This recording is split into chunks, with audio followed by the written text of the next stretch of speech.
show. And he's awesome, and he's hilarious, and you're gonna love him. Let's feel the love right now. Please welcome Wyatt Karam.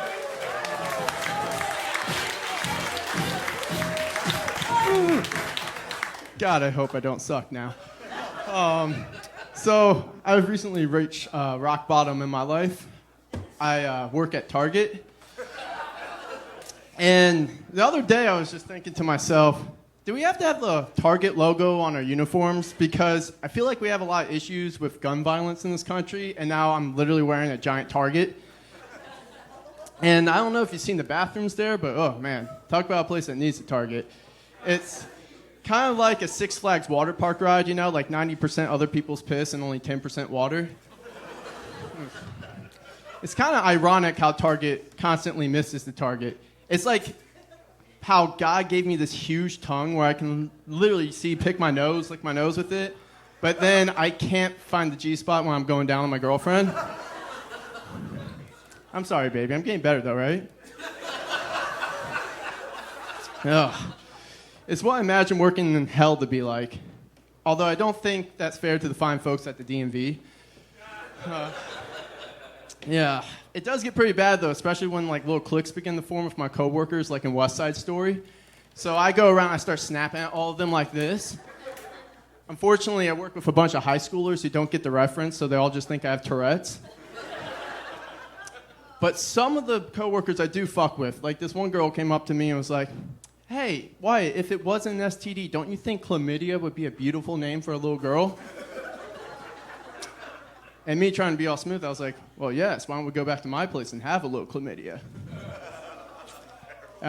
Turned out she was just quoting her favorite movie to me, which is apparently something we're doing now. We're talking in movie quotes, so, you know, I'm a Star Wars fan. My girlfriend came up to me and was like, "Want to have sex?" And I was like, "Well, the Force is strong with this one."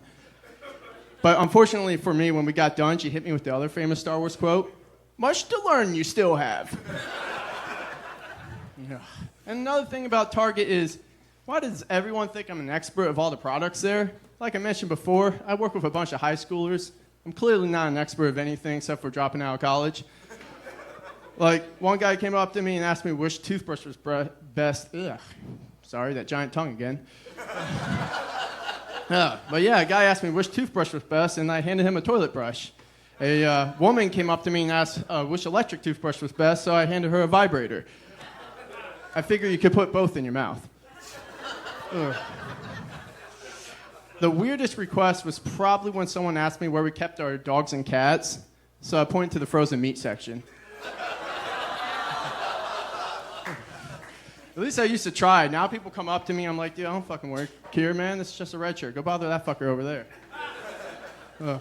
Yeah, and I hate the know-it-all guests, like the ones who think they know more about me than the job I work at. They'd be like, "Well, it says online you have this product in store." I'm like, "Listen here, guy. Let me tell you something a couple girls have probably told you on your own date.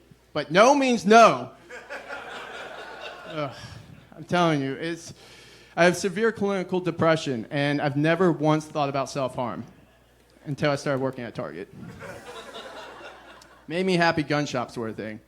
And I'm a Democrat. Ugh. I'm going to try to take things in a more cheery subject now. So I do have a beautiful girlfriend. Love her. She's amazing.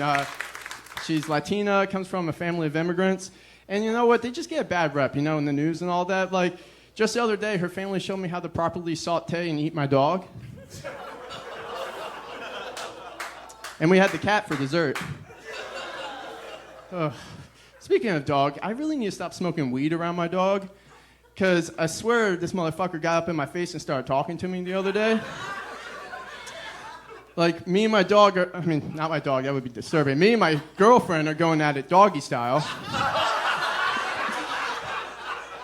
And this motherfucker gets all angry and up in my face and goes, "Hey, that's cultural appropriation, bitch." You know, I wonder if my dog's ever thought about doing it human style. You know, drunk, lazy, in under 5 minutes. Whew, I'm glad people laughed at that, so it's not just me in here. Yeah. Now, I did actually have a suicidal dog once. It was, or at least I think he was, because he ate light bulbs.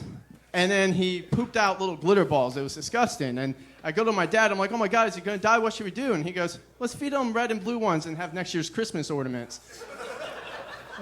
Save some money. I was like, oh, Dad, I know you're Jewish, but come on. Yeah. Now, my cat, on the other hand, I'm happy that fucker can't talk. Because cats are serial killers. I don't know if you're aware of this. Yeah, but my cat killed a squirrel once, threw it down from my face when I was smoking weed, and that's the last thing I want to see when I'm high. But then that high started to kick in, and I'm conceived by Kentucky, Missouri blood, and I started looking at that squirrel, and I was like, well, goddamn, that looks kind of good. Oh, yeah. Plus, when you jerk off of a cat around, they just think it's a little toy. Anyway, that's all I got. Thank you, guys. It's been great.